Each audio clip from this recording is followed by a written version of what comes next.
Ladies and gentlemen, shut up and listen. I am the Jalisco Kid, as if you didn't already know. And this is wrestling. I am here with Judas Icarus, one of the fastest rising stars in British Columbia and all of the Pacific Northwest. The Bourne Center, Judas Icarus, thank you for being here. Wonderful introduction. I really appreciate it. Thank you. Absolutely, of course. So let's start with who is the character of Judas Icarus? What does he want? And where does he come from? So Judas Icarus basically came from the very start, just people asking me in elementary school, Christian, are you Christian? Oh, okay. Right. And basically I got fed up with that. So I went to an anti-religion kind of space in my mind. I'm over that, but now I think it works well with what I'm doing right now, and I can incorporate it into the wrestling kind of thing. Yeah. And Judas as the person, he's kind of like an anti-establishment, I guess. Yeah. In that sense. I just don't give a fuck what people think. Right. Basically. And, yeah, I play a role on, like, culty, kind of in there, darkish. I'm working on some things deep down, but yeah, that's basically the sense. Okay. Yeah. Kind of going from almost a religious leader, sacrilegious leader. Yeah, I'm getting there. Yeah. Okay, yeah. cool. Right yeah, now I'm just a little. I saw some of the recent promos you've cut online that I see. The one you just did, it was for PWA. You must normally have a mouthpiece because the video mentioned that like Nachi wasn't there. Oh yeah. I usually in ECCW I have a mouthpiece named The Natural, and he usually speaks for us and all this stuff. But like this is the one time they gave me free reign to say whatever I wanted, and it was a good opportunity. Cool. Yeah. Now you have another gimmick going on in the indies as well that's pretty successful, the Strays. Yes. So tell us about that gimmick, where it came from, but also your different approach between your tag work and your singles work.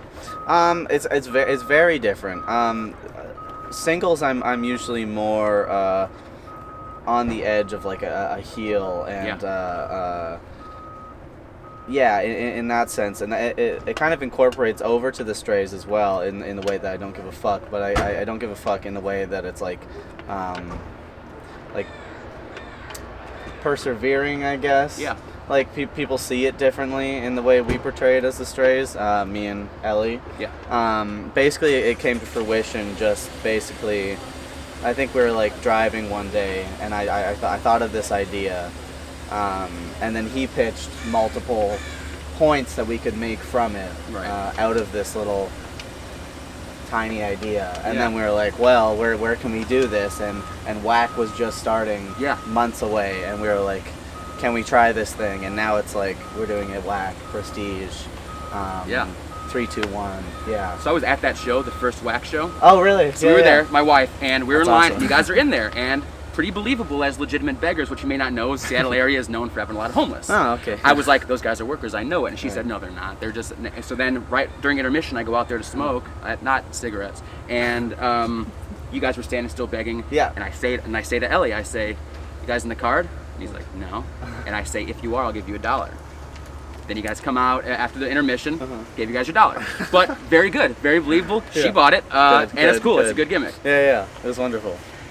So, wrestling is the most physical art form. Sure. Easily. Yeah, easily. And the first thing that comes to my mind when I'm talking about you in the ring is physicality.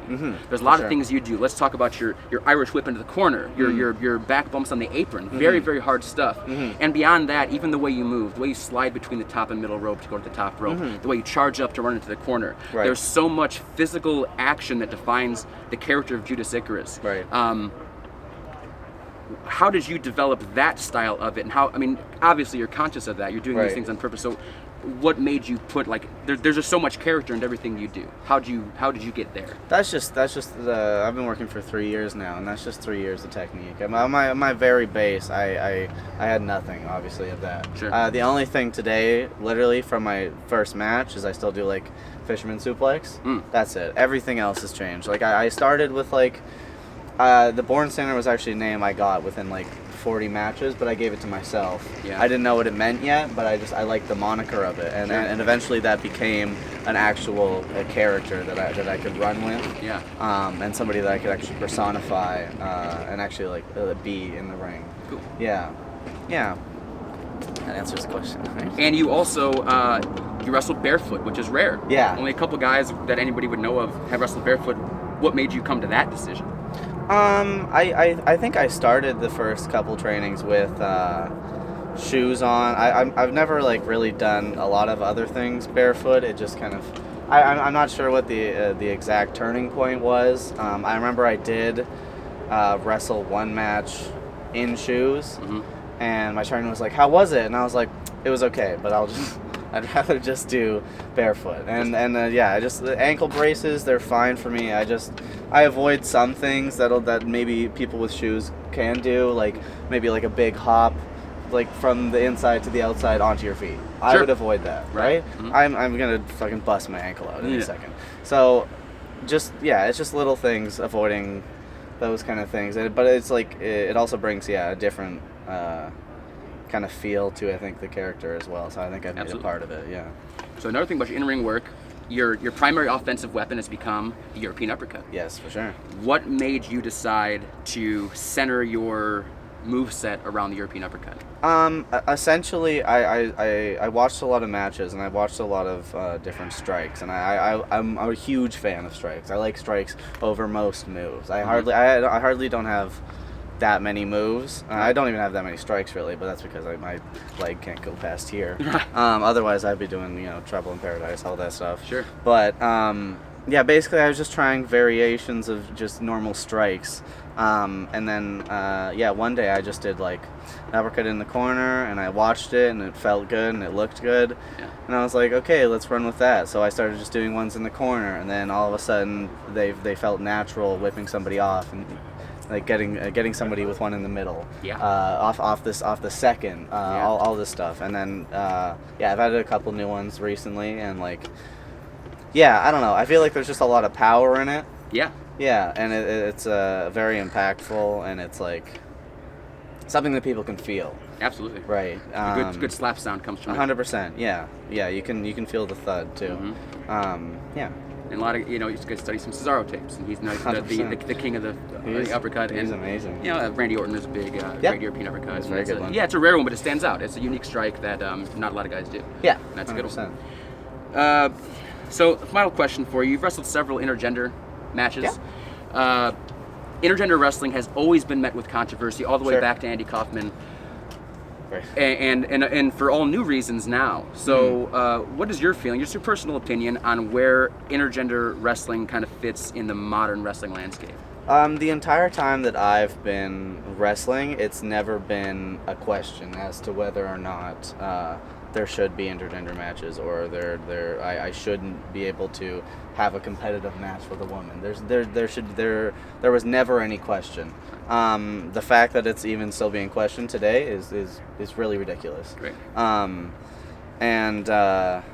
Even when I was watching as a child, and I would watch like WWE Superstars, I didn't understand how there was no crossover. Like with Beth Phoenix, she entered the Rumble the one year or whatever. Yeah. I thought that was awesome. It was incredible. I was like, that's amazing, and especially someone of her stature and her size, she'll stand up to any of the guys. She'll look the exact same. I agree. Right? And so just based off that, I never had any problem with it, and I still don't. And I'll speak against anybody that speaks against it. Great. So, yeah. Anyways, it's stupid that it's even a thing. That's an issue, right? Yeah, 100%. Great.